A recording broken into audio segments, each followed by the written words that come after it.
Okay, 5th of June 2013. I'm currently awaiting a teaching job, and that will be in full swing in a month from now. And I have to think of the things I'll be doing in these next 4 weeks. I have enough finances to support me through these 4 weeks, but nonetheless I am entitled to job seekers allowance at this time, so I could be on that for about 4 weeks before my teaching role begins. There's a view to going long term, which through my 4 weeks there they'll assess whether I can teach full time with Twin International. They have other locales in addition to the many that they cover in London, including America. I think California is where the other school is, the Twin School is established. So it is feasible for me to teach abroad with their organisation. I can speak to Colin about that later on. So that's the more long-term picture of where I would like to go in the time to come. That's one possible pathway. I can continue to look for work on the tefl.com site, which has loads of teaching jobs, which I could do.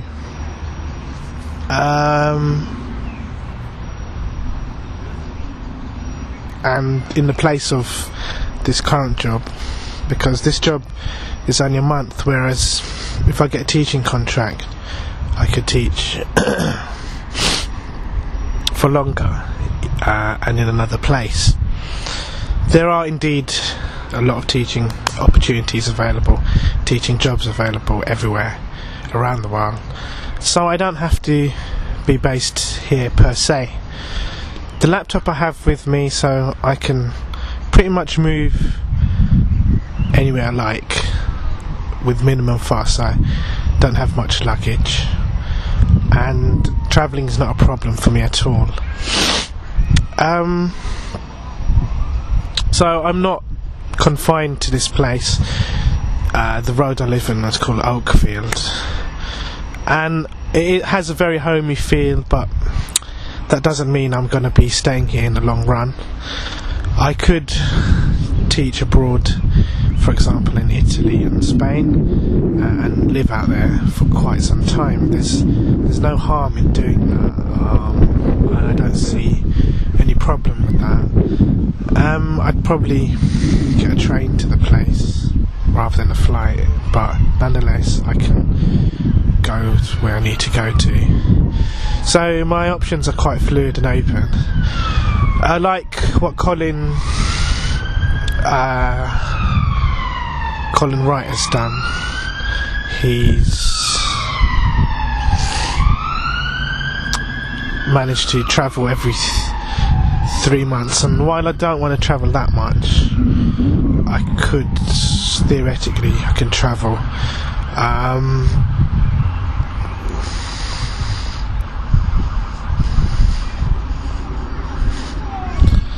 I could theoretically travel, but what I find interesting in what he had to say was his computer was his office.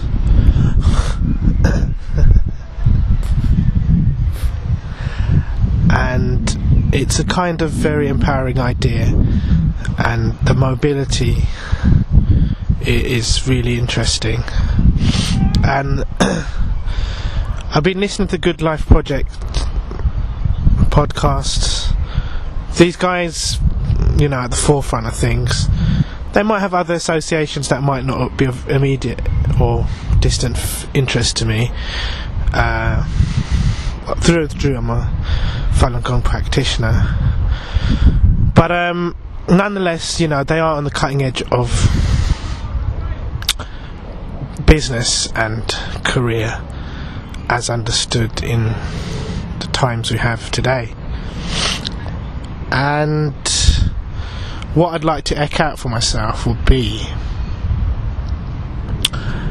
some kind of literary creative endeavour online that pays me on the side, as well as generate income from performances of my music. And once I start earning income, I can invest in these creative projects and ensure that they get the level of success that I feel they deserve, they should. I feel this writing project that I'm currently working on has lots of scope to develop, and we can develop a very rich tapestry of short stories, which could also be a novel. So that's in the pipe, and obviously in order to complete the undertaking I have to write for that and come up with ideas every day, which I've been doing over the past few days. And I've moved to this place in East Ham, and it's served me well. The long-term picture, obviously, within 3 months there could be sort of dilemmas or conflicts. I was in the prior place for just about 3-4 months, and I find that that's roughly the amount of time I'm given to the different places I move in. Income is sustainable through shared rooms, so I'm okay for the time being. But if I should require to move, I will need to find a shared room. But it hasn't really come to that, but that's a possibility. So instead of this rampant moving around, it would be good to go abroad where at least my accommodation would be steady for 6 months, in a 6 month contract, for example. But we're just playing it by ear. There's the teaching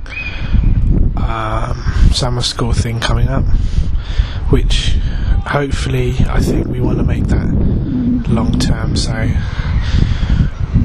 we'll have a steady income and we'll be able to do the things we want to do. I need to be working, and that's the thing first and foremost beyond career, is the act of working. So I think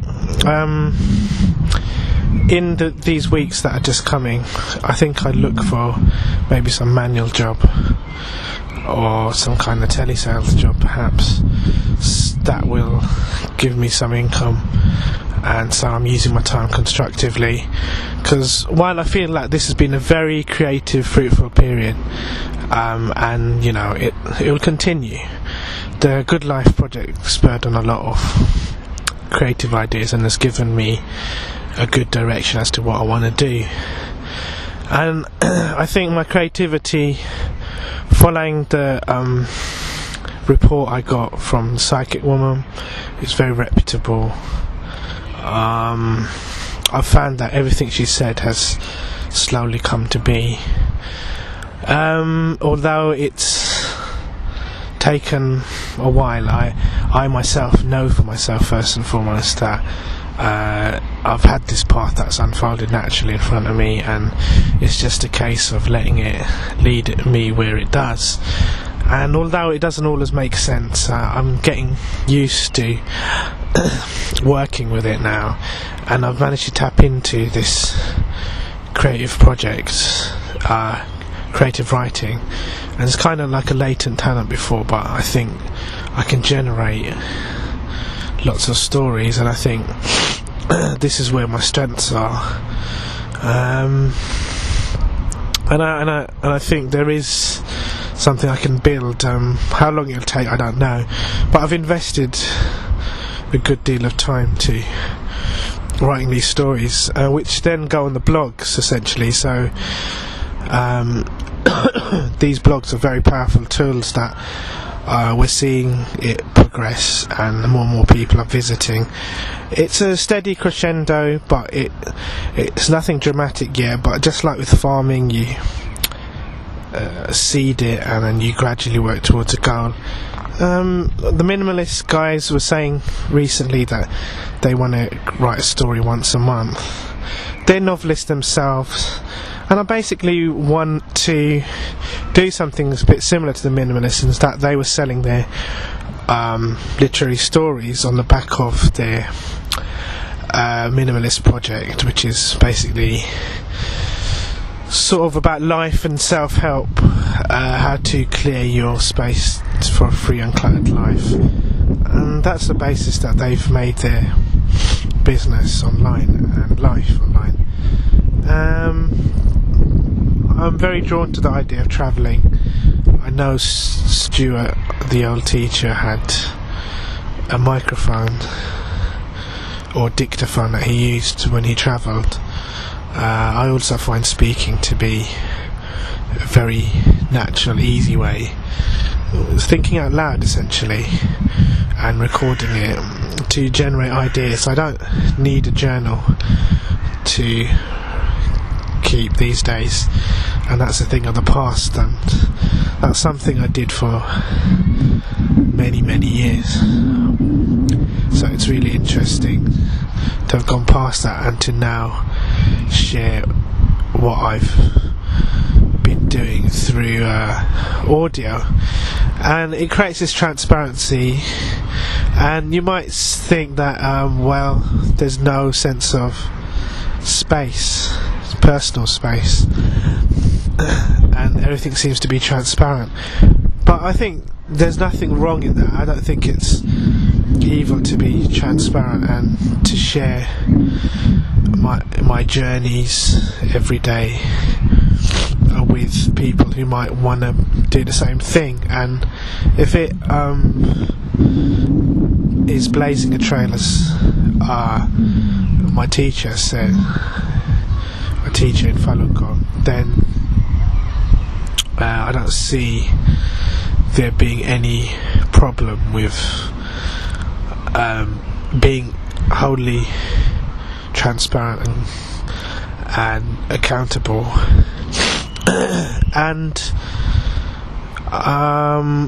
there is a need for me to be cognizant as to what I'm doing, and as much as I need to think about my life every day, I need to follow up on the ideas I bring up and to execute on them, which I'm doing, but I hope to sort of do that with more sort of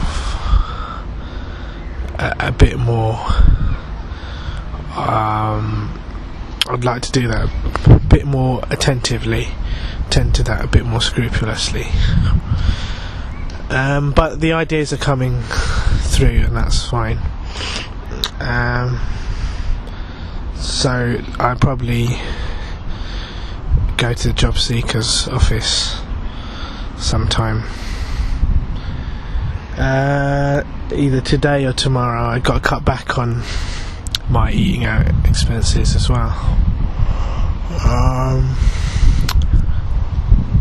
That's pretty much it. I also have the sketchbook project. I should aim to get maybe one sketch done a day, and one maybe a draft of a short story. So I think the short stories and the music and the audios are daily parts of my life, and the photography can come in now and then. If I travel, I would be taking photographs. But I feel I have the raw materials in front of me, and I'm building those raw materials, and I have my daily habits, what I'm working on every day, and it's getting more and more, and I'm creating things every day. And so I think this is the way for me to live, to write and journal things. So as I'm doing all this stuff, and as all the ideas are coming to me, and everyone else can benefit by listening or to the audios or whatever. And what I hope to show is the process behind what I'm doing. And I'm not really interested in keeping anything for myself. Like I said, I'm happy to be accountable and create things of value, so that in the hope that other people will do the same and create, things that they like to do. I think in this time of uncertainty, as that guy from Good Life Project was saying, you gotta work amidst that uncertainty and begin with your projects with new things, because the old things, to me anyway, are obsolete, and they're not absolute anymore. And we need to reframe what we're experiencing.